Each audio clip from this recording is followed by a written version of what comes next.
This tutorial will walk you through how to approach the function fitting CPT using Geogebra. So the first thing I would suggest you do is go to geogebra.org where you can go over to downloads, so app downloads over here, geogebra.org/download. My advice is to get GeoGebra Classic 5, which is the one that I would download. You can try 6, but I find more functionality with 5. If you don't want to download it, you can just do the web browser version, but I'm going to show for the downloaded version, so that's the one that I use. So you download the GeoGebra app, you'd open it up, and then you're just looking at a typical GeoGebra 5 window here. At this point, what you need to do is import your photo. Okay, so you save a photo from somewhere online, somewhere on your computer, and then what you're going to do is under this slider button up here at the top, if you just click the little arrow beside any GeoGebra, it like brings down the menu of like other related things. So under slider, there's one called image. Okay, so you're going to click on image. It's going to ask for where should I be looking. I'm going to go to my castle, or my picture of Neuschwanstein Castle, and then once it's here, you can like grab it and drag it. So depending on how, like, of course, as you go through the project, you might discover that different it makes sense to like set it at different places. If you alter point A and B, you can alter the like shape of it and size of it. B is kind of like an anchor, and A is kind of like a free flowing point. So like, if I want to center it somewhere, maybe I will put like B over here, and then I'll put A, over here. And now it's kind of centered, or give or take. And as I sort of go through this, right, I mean, it's like I said, you're going to need to move it up and down differently as you go. But the key insight here, I think, is that we want, just sort of line this up a bit better. Just snap it to some points, I guess, just to make sure it's oriented properly.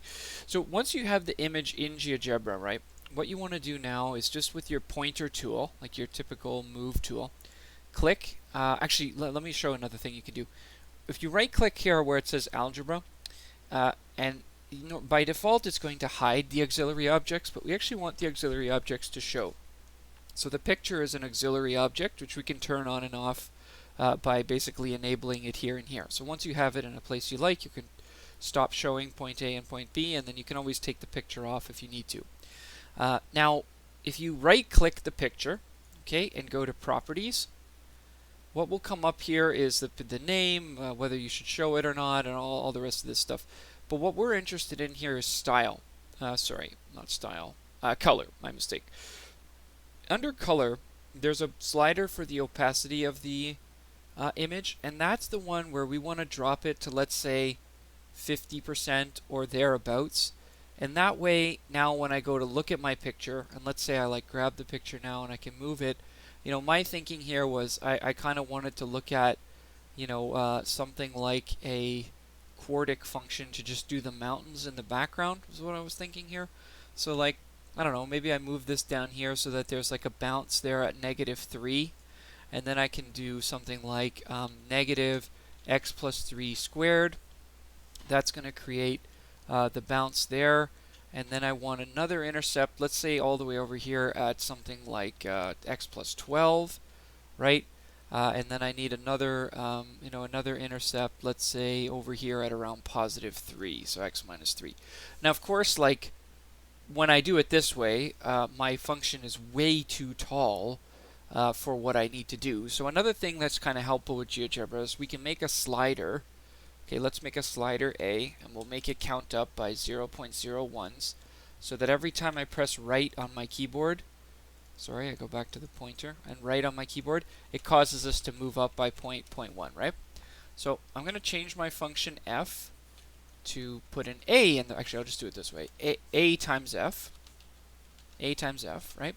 And now I've got a function that I can actually manipulate, right? And I want to really shrink it down, to something like that, where now you can kind of see, like, obviously this isn't a great job yet because it's just my first try, but I kind of got like a higher mountain on the left and a bit of a lower mountain on the right. I'm gonna need to like bring it down a little further and make it fit better, but like the basic idea is here, right? And I can hide this original function, and then I can kind of like sort of track this mountain. So it's like I've got that mountain that sort of looks not bad over on this side, but then I'm really sort of quite off on this one, right? I need to like bring it over and get it to go over there. So in summary, you are looking to download GeoGebra 5. You're looking to download an image to your machine. Under Slider, you're looking for the button Image, where you will select an image and bring it onto the screen.